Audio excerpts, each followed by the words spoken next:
to excel or not to excel? That is the question.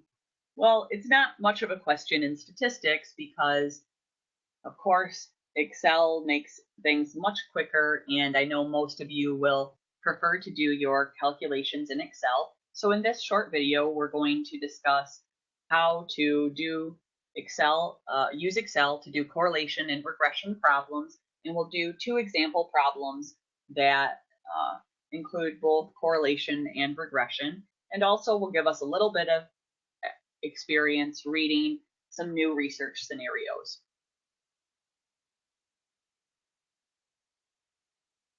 Our first problem. In our first problem, we suppose that a researcher collected the following set of data on years of education, X, the predictor, and number of children for a sample of 10 married adults. You can see this is a problem, obviously from a different book, but they lay out the steps for going through and doing the regression, all the steps necessary computationally to do the regression. You first get the scatter plot, you calculate the regression slope and y-intercept, draw the line on the scatter plot, predict the number of children. We do all of these steps. Some of them are steps we'll get to later in our class, but our main focus is going to be how do we find this correlation and this regression, e.g. to get the regression slope and the y-intercept quickly and easily from Excel.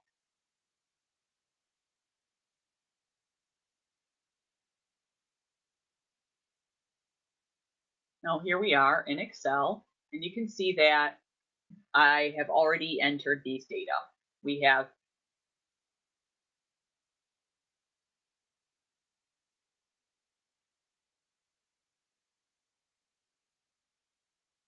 listed here the years of education, our X variable, and number of children, the Y variable. Notice that I put these variables in the B and C columns instead of starting in A. I did that on purpose. I recommend doing that. Again, there's a method to my madness. Why start in B instead of A? Because as you can see, we're going to use the A column to identify numbers of interest.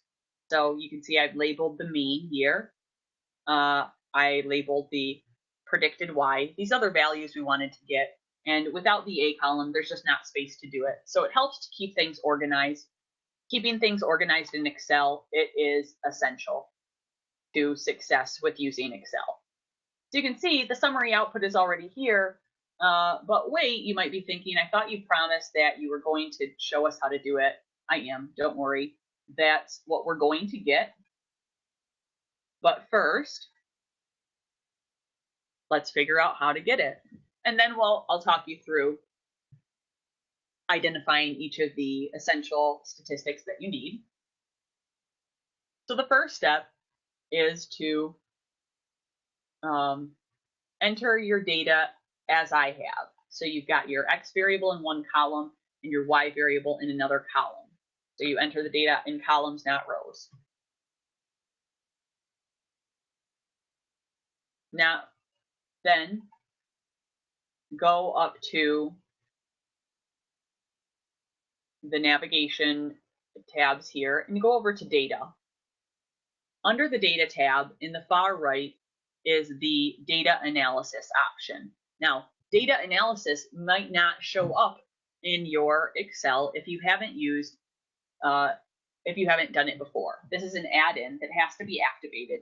And to activate the add-in, you simply go to the File menu, go down to Options, the last item. And in Options, you can see here there's an area for add-ins. And in order to enable the data analysis add-in, you just go down to the very bottom here. You want to manage the add-ins, so click Go, and you make sure that the analysis tool path is checked, saying this is available, okay, done. Now you have the data analysis tool path. Don't worry if you have to enable it at some time in the future, like Excel accidentally deactivates it. It does that sometimes. Just go back in and reactivate it. Now, I clicked on data analysis and it's brought up this menu here with lots of different tests in it. Most of these tests we'll learn, but for now, we're just gonna learn how to use Excel to get our correlation and to get our regression. Let's start with correlation. You can see that's listed as an option here. Go ahead and click on it, highlight it, and say OK. Now, a second window pops up because you need to tell Excel where to find the data of interest. So you can see that we've got to give it an input range and group by, make sure it's going to default to group by columns. I would not suggest grouping by rows. It's trickier to manage on many levels. So group by columns, you want to select your input range, and we have two variables.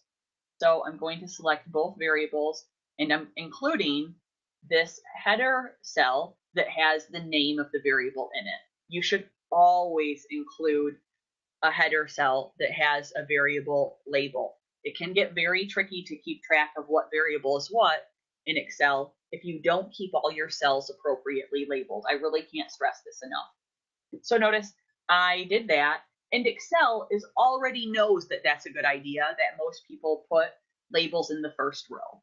So you see there's a checkbox there, and you want to go ahead and then check labels in the first row, and it will put the labels into the output that it generates for you. So if the labels aren't there, it's a lot harder to read the output. Finally, we need to do one more piece. We need to tell Excel where to put the output. By default, it will put it in a new worksheet, but I like to put my output, at least for this size of problems that we do in this class, I like to put it just in the same sheet in a cell adjacent. So I go ahead and I'll click on this adjacent cell and tell it to put the output in there. And we're done. Okay, now we have our correlations. And you can see that it forms this correlation matrix that has both of our variables on each of the row and the column. Why do that? Well, again, because you could get correlations among more than just two variables, and it would still have a correlation matrix that then you could get years of education, number of children. If we had another variable in here, maybe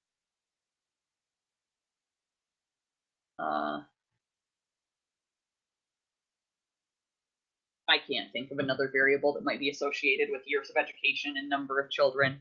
Socioeconomic status, that's not a great one, but I'll just use it for now, SES, or let's call it income, because we need an interval variable. So we could get then an additional variable in here, and it would still, this cell would then give us the correlation between years of education and income, just like it's giving us the association between years of education and number of children. The scatter plot is symmetrical, but they're only showing you half of it. So this cell here got the same value as this cell here. So years of education and number of children, they always have the same association, no matter what side you look at. Now, why are all these ones here? Well, this is simple because years of education is always in a perfect association with itself. Okay, so we've got correlation. Now let's find regression. Fortunately, it's a very similar procedure. So to get our regression, we can go up to the Data Analysis tab again. And this time, we're going to scroll through our options and select Regression. We've got a similar input menu with a couple of differences. So now we have to tell Excel which variable is our Y variable and which is the X variable. We didn't have to do this before because correlation doesn't necessitate identifying a specific variable as the outcome. However, regression does. So when we input our y variable, we want to make sure to select the outcome variable, in this case, number of children. And again, highlight the label in all of the cells. And now we need to input the x variable. We only have one x variable, one predictor in this example. But again, if we had two predictors where we had another column here for, oops, yeah, be careful when Excel is in selection mode, it'll select anything you click on. If we had two predictors, we would just need to have our two predictors side by side and then the outcome variable, and we would highlight both predictors together. I've got to go back in and highlight my predictor again because I clicked outside the area. So we've got our y and our x variables in here. Select labels and select your output range. In this case, let's go ahead and put our regression right below our correlation. And there are these other pieces that we can compute, the residuals, which tell us our errors, and the other plots. Now, these could be interesting, and we will discuss these more, but for now, we don't want to select any of these other things. In general, don't select, in Excel or in SPSS, which we'll be doing in this week's lab. You don't want to select for the program to compute things that you don't know. If you don't know it, then how are you going to interpret it? So select the things you want. If we later want to get the residuals, look, it's easy to go back in and get them. So we've got everything we need and nothing that we don't need. And now Excel gives us this big summary output, but don't let it scare you. We just need to know how to read it. It starts out with these regression statistics. And first it's giving us a multiple R. Our multiple R is, again, it's in this case the same as the same absolute value as our correlation, but if we had multiple predictors, if we had a second predictor in there, it would be it would represent the regression across both of the predictor variables. So it would be a different value than either the correlation for number of children or the correlation for income. We haven't really gotten into R-square much, but these are ways to account for the variability in the amount of variability in the y that's accounted for by x. So that's just what that's telling us. There's the adjustment is just nothing to worry about, let's say. So even though I said you don't want to select things you don't know, it's true sometimes programs will give you additional output you didn't select. You can't help that. So let's keep going. We will talk about the standard error in some depth later in the course, but finally you can see the observations. That should certainly make sense. There are 10 observations. We can see that illustrated here because we have 10 pairs of scores. Okay. Now we've got an ANOVA table. And remember, we introduced ANOVA briefly earlier. I did that knowing that this ANOVA table was coming. We're not really going to read it today. We are going to revisit ANOVA. It is an important topic, but let me outline for you generally what the ANOVA table is doing here. It's just telling us if our regression was statistically significant. Okay, and when we unpack that idea, we'll be able to unpack how to interpret the values of interest here, which are the F value and the significance of it. These other values are computational, primarily. Degrees of freedom is important to interpreting the result too. But you'll learn how to read this table.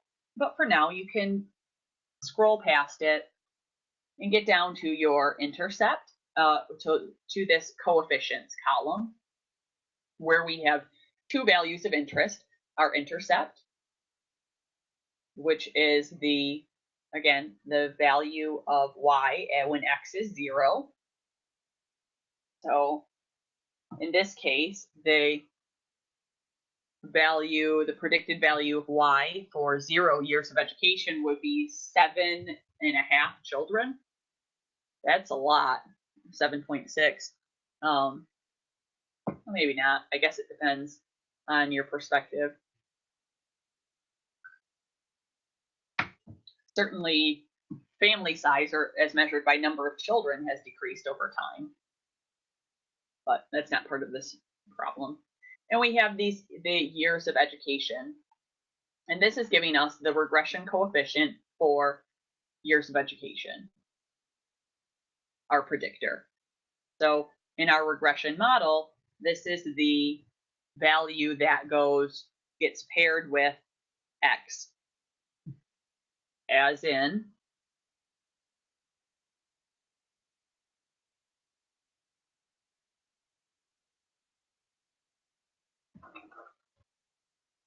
excuse me, as in we've got our regression general model here.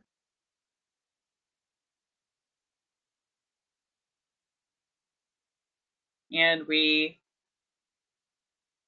can now write our regression line equation by substituting in these values. So we've got the coefficient of our intercept, that's 7.575. Why am I not rounding? Well, there's not very many decimals here, so I might as well just use them all. I would, as a general rule, at this stage in the game of statistics, as in for where we are now and the foreseeable future, I would by convention use 4 decimal places during the calculations and only do any rounding at the end. If you can use all of the decimal places, that's even better, and that is a benefit of using a statistical program like Excel or SPSS, in that it gets you a much better precision in terms of the exact numbers.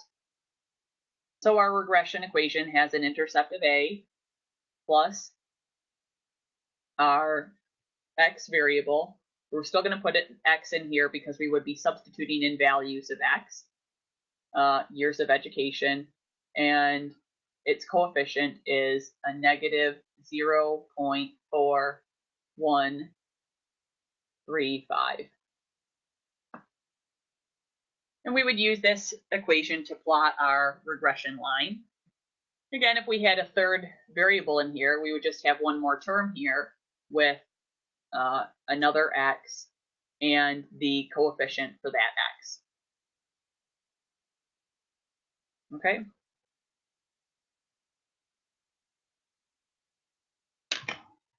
Something to look forward to.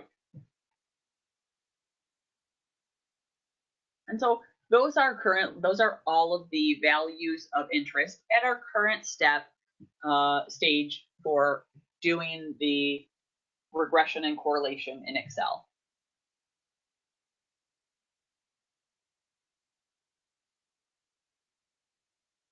We could use that equation, though, to predict y, the y value, given an x value of 11. So let's just look at how we could do that in Excel too, because obtaining predicted values is another procedure that you need to be familiar with. So we've got our equation. Remember, it's y equals the intercept plus x times its coefficient. So I need to put that formula into the equation. Or I need to enter that equation into Excel, excuse me. As always, to enter an equation into Excel, we need to tell it, this cell is going to tell it that this cell, the one we're in, is getting a calculated value. So equals, now the first term is going to be the intercept, which is in cell F23, plus the x value. We're looking for an x of 11. Oh, 11 isn't in our data set, so I'll just enter it in here, plus 11 times the coefficient of x. And remember, our coefficient is right here. There we go. So when x is 11 years of education, the predicted number of children is 3. If we wanted to summarize this relationship verbally, we would say that as participants' years of education increased, the number of children that they increased, and in parentheses, we would give their mean and standard deviation. As years of education increased, the participants' number of children decreased. Again, in parentheses, our mean and standard deviation, comma, R equals negative 0.80 or 0.8679 or 0.868 with rounding. And we could spell out the predicted y's, but I'm really most concerned about accurate summarizing of information here. And in our next problem, where we'll go through the steps in Excel again, but more quickly this time, I've got another example sentence already written out for you. Any questions before we move on about this problem?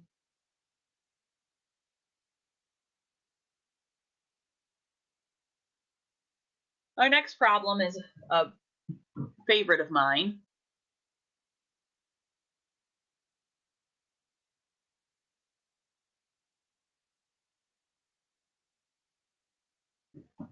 Because it's looking at sleep and its effect on alertness or things relative to stats.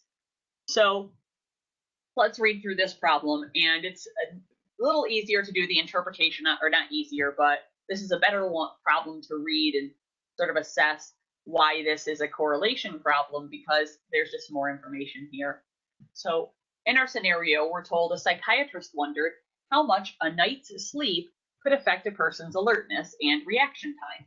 She collected a random sample of people and asked them how many hours of sleep they got the night before, and then used a simple test to determine their reaction time in seconds. And here are our results.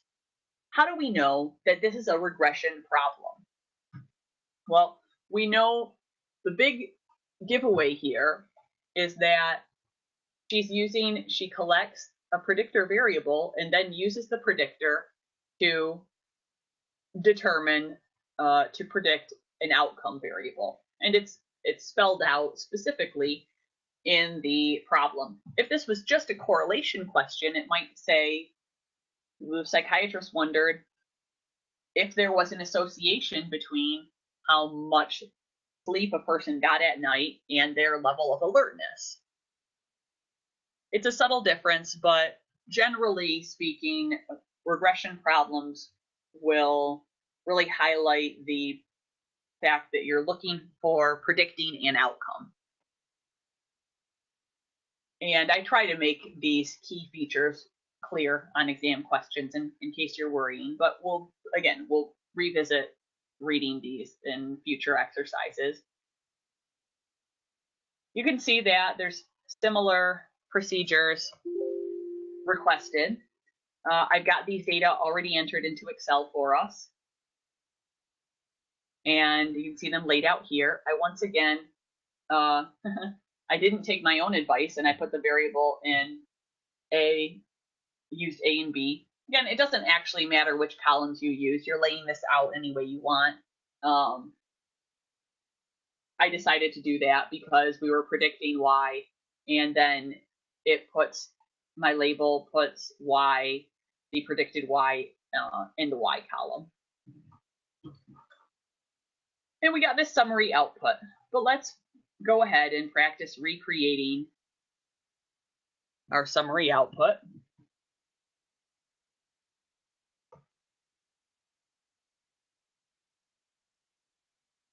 So again, we're going to go first to get our correlation. We'll just go to data analysis. We'll select correlation. Okay. And Excel is always going to default to what, if you're still using the same workbook, whatever cells you selected previously. So we need to make sure we go in and give it the new input range. So instead of using the input range that we used last time, we need to make sure that we highlight the range of these scores, make sure labels are selected, but again, it's going to save all your settings. And the output range. Okay, and here's our correlation. So we can see that, oh, I deleted my sentence. Hold on.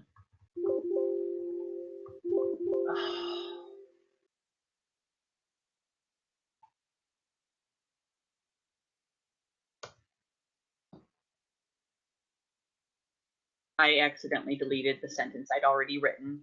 My apologies. So that's okay, because we can still do it on the fly. It's pretty quick, and I'm just going to do it for you this time. So first we're looking at the correlation. How do we write a correlation sentence? Well, we're going to say that, describe it still in terms of the general predictor outcome. We're expecting number of hours of sleep would predict reaction time, not the other way around. So we'll map it into that. So as participant, and we want to state the relationship specifically. So we would say that as participants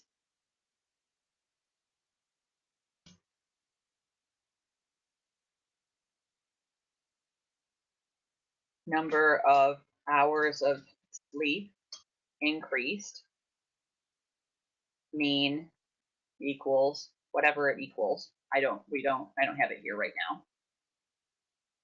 As participants' number of hours of sleep increased, their reaction time increased.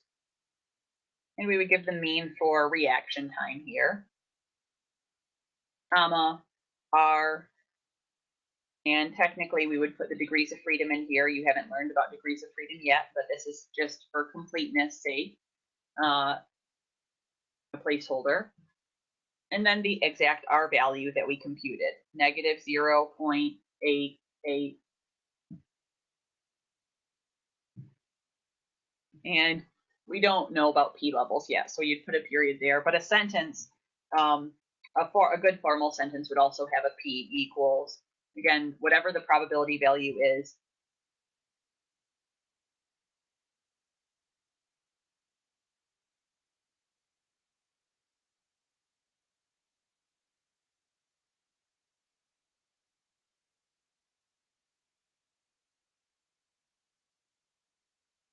And now you can see the sentence laid out for you, and we'll do more examples. I have a whole rubric for writing sentences, so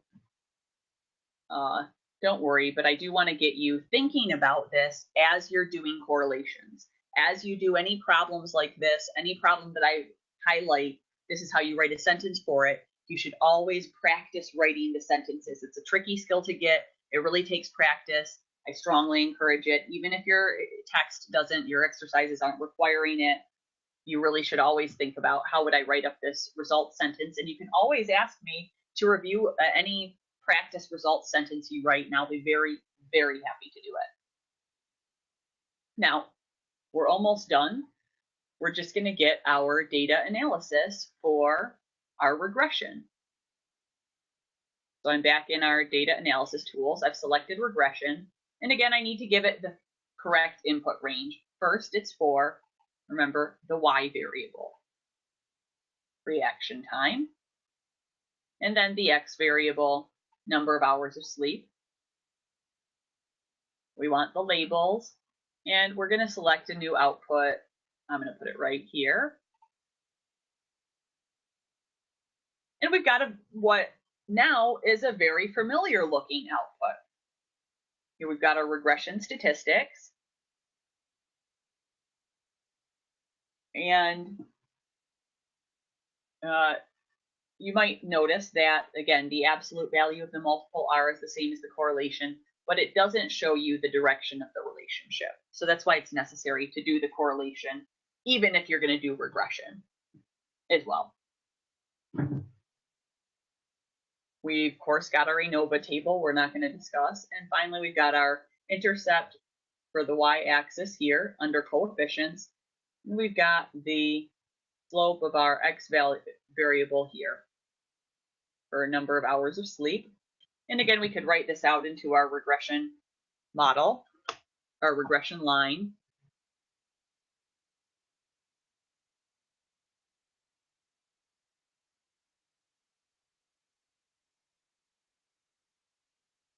So in this case, y, or for reaction time, is equal to our intercept 22.083 plus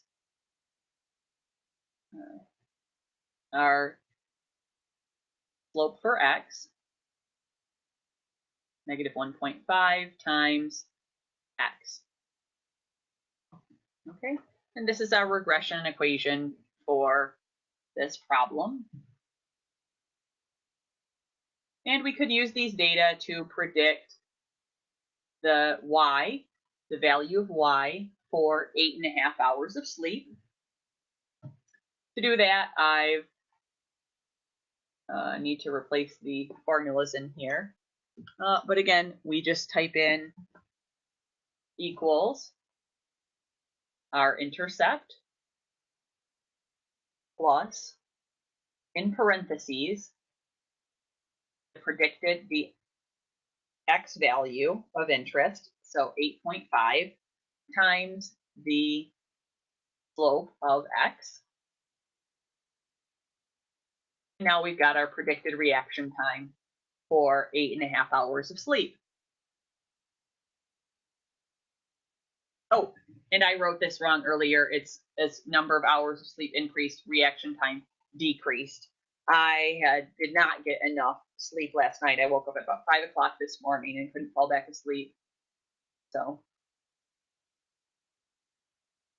the important thing is not to never make little errors like that, but to catch them when you do them. That's the key to doing statistics well, is to catch your errors, not to imagine that you won't make them.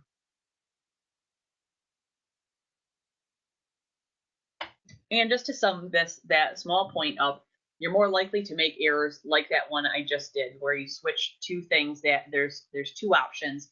It's easy to switch them up, increase for decrease, etc.